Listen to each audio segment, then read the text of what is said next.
Bon, par contre, t'as toujours pas compris le principe de la vidéo. Et bah, c'est pour ça que je vais faire un intro directement. Aujourd'hui, on va faire une activité très simple. On va faire une activité en famille. Oui. On va faire des fanfictions, bordel. En gros, je suis en train de faire un test spécial avec mon PQ. Oula. On va aller sur Clyde, on va raconter des fanfictions sur moi et Lohan, et peut-être même d'autres antagonistes.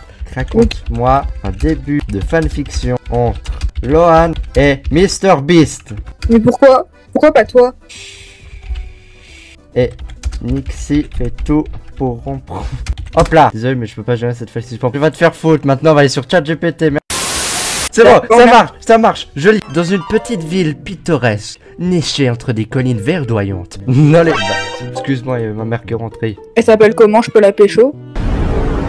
Dans les rues d'animés d'une grande métropole, Lohan et Mr Beast se croisaient presque tous les jours sans même remarquer Lohan. Mais ça se fait pas là. Un jour, par le plus grand des hasards, Lohan et Mr Beast se retrouvèrent assis à la même table dans un café confortable. Lohan avait été invité à jouer quelques chansons lors d'un soirée acoustique organisé par le café. Et les premiers instants furent marqués par une timide reconnaissance mutuelle.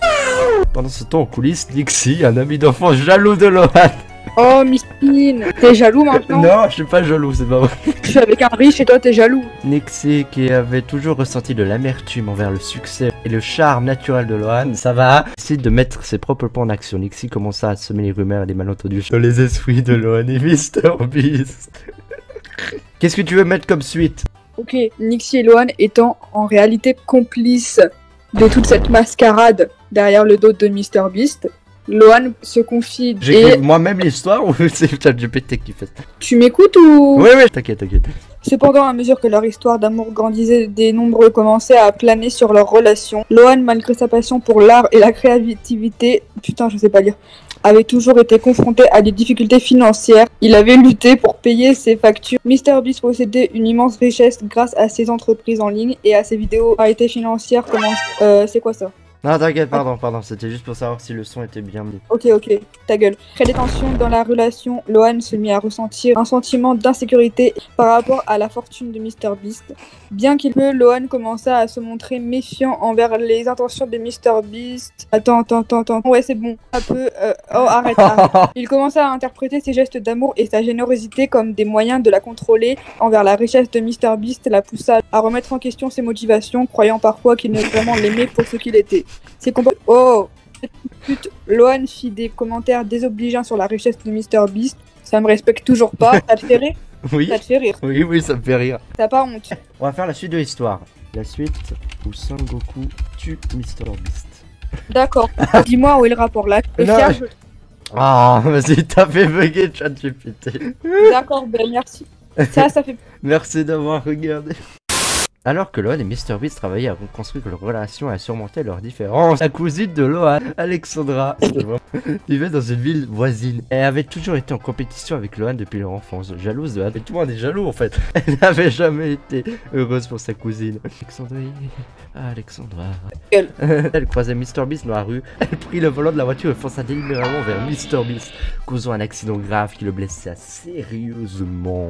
Heureusement, l'accident se produisit vers une clinique médicale où Nixie, l'ancien antagoniste, qui était devenu infirmier. Nixie prodigea immédiatement les premiers soins à Mr Beast, stabilisant son état. T'as vu, c'est bien de bien lire. Lorsque Lohan fut informé de l'accident, elle fut choquée et terrifiée et se précipita à l'hôpital pour retrouver Mr Beast. Lorsque Lohan et Nixie eurent enfin l'occasion de parler des vérités profondes et des émotions enfuies, furent mises en lumière.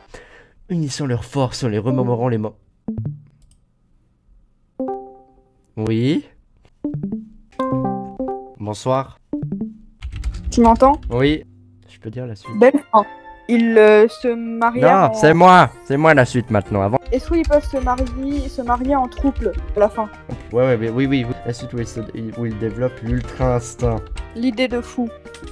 Alors que Lohan,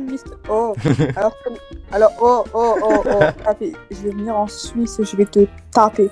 Oui, alors que Lohan, Mr Beast, la cousine d'Alexandra et Nixie, chacun d'entre eux commença à expérimenter. Lohan, guidé par cette connexion profonde avec l'art de la musique, commença à développer une forme d'ultra instinct. Cette capacité lui permettait d'anticiper intuitivement les émotions et les intentions des autres à travers de leur art et leur expression, lui donnant un avantage dans les interactions et les conflits. De son côté, Mr Beast fut surpris de découvrir qu'il pourrait déclencher une transformation incroyable en forme appelée Gear 5. C'est dans One Piece. Et amplifier considérablement sa force, sa vitesse et ses capacités. Il pouvait canaliser l'énergie et ses émotions positives pour devenir un protecteur encore plus puissant. Et après il dit que Son Goku c'est pas réaliste. Quant à Nixie, sa compassion et sa maîtrise des soins lui valurent un don extraordinaire de guérison. Il pouvait canaliser son énergie pour guérir rapidement les blessures physiques et mentales, transformant le passé négatif et un pouvoir positif. Si je peux me permettre, Oui. c'est pas parce que je sais pas lire que je suis dyslexique, ok? Un truc que j'ai pas compris, Son Goku, il veut faire quoi lui? Bah il est pas là parce que ChatGPT a dit que c'est pas réaliste. Mais heureusement, l'Ultra Instinct existe dans la vraie vie. Bon la suite où ils se mettent en troupe là. Ça c'est bien. L'histoire prend une tournure imprévisible alors que Lohan et MrBeast et la cousine Alexandra et Ton père, ta grand-mère, ta femme. Ils découvrent qu'ils partagent non seulement une capacité extraordinaire, mais aussi des sentiments profonds. Cependant, leur situation se complique davantage lorsque, dans une ironie sort, Lohan trébuche et glisse dans une chaussette, subissant un accident tragique qui la tue. Franchement, ça pourrait m'arriver en vrai. Non mais sérieusement, il n'y a plus aucune fierté. Le groupe est bouleversé par cette perte soudaine et choquante. Vraiment, moi j'ai la meilleure histoire. Je suis en trouble avec MrBeast, j'ai tout son argent, toi tu meurs avec une chaussette. C'est vraiment surtout l'histoire du what the fuck.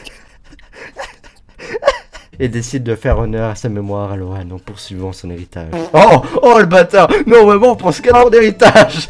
C'est pas gentil, mais je suis pauvre, du coup pourquoi j'ai un héritage? T'es mort et puis on dit oh non, on se recueille et on prend ton héritage. Vas-y, fin de l'histoire. Pas grave, l'histoire se termine avec un mélange d'émotions allant à la tristesse, à part de l'espoir et de l'héritage.